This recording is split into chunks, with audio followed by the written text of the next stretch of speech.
Hello and welcome to Penguin Live, where you have the best seat in the house for the best magic in the world. I'm your host, Eric Tate, and joining us this week is a fantastic magician from New York City. You may recognize him from nationwide commercials with Facebook and the Tribeca Film Festival. He's also a fantastic magician who's had best-selling effects. I am very excited to introduce to you Apollo Riego. Apollo, how you doing? Good. How are you?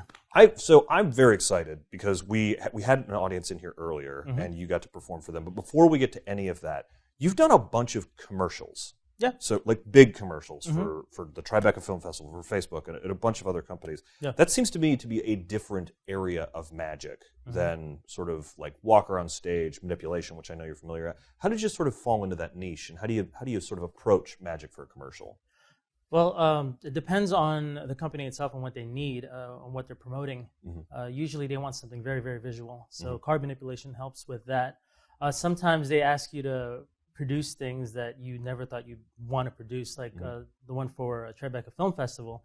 I had to produce the logo, which was about this big, about like that. And they said, here, take this. I want you to make that appear. So I'm like, I look at it. I'm like, can you give me a few minutes? So I walk to the side and just start playing around with it. And I eventually figure it out. But it's things like that. You got to come up with certain things on the spot sometimes. So. Yeah. And you've worked for a lot of big companies, and we're going to get into the magic, I promise. But Sure. I'm very curious what you did for Wonderful Pistachio. It was nothing. It was just an event that they were throwing out in Union Square, and that's it. That's all it was. It was a 20-minute piece, and that's it. Okay, I'm sorry. Pistachios are an amazing nut. They're really wonderful. I feel like everybody agrees with me. Yeah. But let's change the manipulation a little bit, because we're going to get to a lot of your other stuff. But when I found out you were coming, I talked to a few people on Facebook, and somebody said, you've got to ask him how many cards he can back palm. Oh my God. Tell me a little bit about this. How many cards can I back palm? It's ridiculous. I would never do it in a live setting, of course. But let me see if I can. Hold on.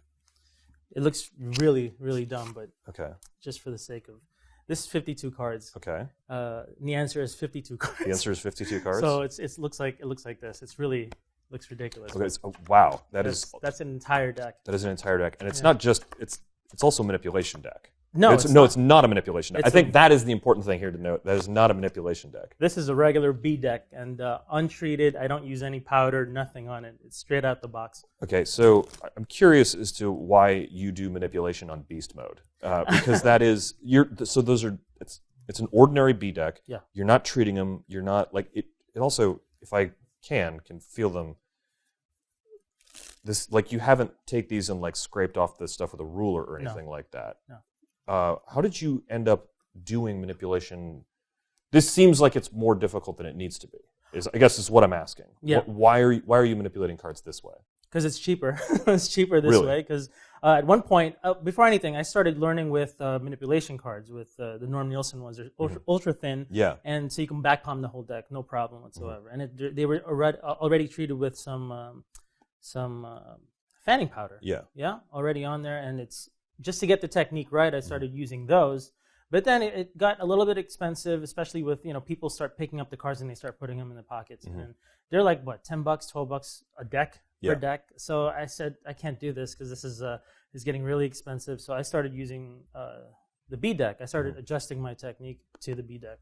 So specifically because you were having people like taking the card, because you throw cards sort of like everywhere. Yes. You're like throwing them out. So it was that. How did you have to adjust? And maybe you'll cover this over there. But how did you have to start adjusting your technique, especially because you're still doing very beautiful fans? Are you using new decks all the time, or is there something else that you're doing to get these nice fans, even though you're not treating them at all? Yeah, I keep the finish on them. First off, in the beginning, I used to do the scraping with the ruler, but then for some reason, I just realized that you're saving a lot more on just not treating them at all, because the finish they make it last longer. Yeah. So that's what I like about that. So, and there's a special technique that I'll go over later on with the fanning, how I fan the cards. So that's really wonderful. Yeah. Well, we've got a lot to cover today, and you and I will talk a little bit later on the Penguin Magic podcast. But I thought we would start off with Apollo's wonderful manipulation routine. So let's take a look at that right now.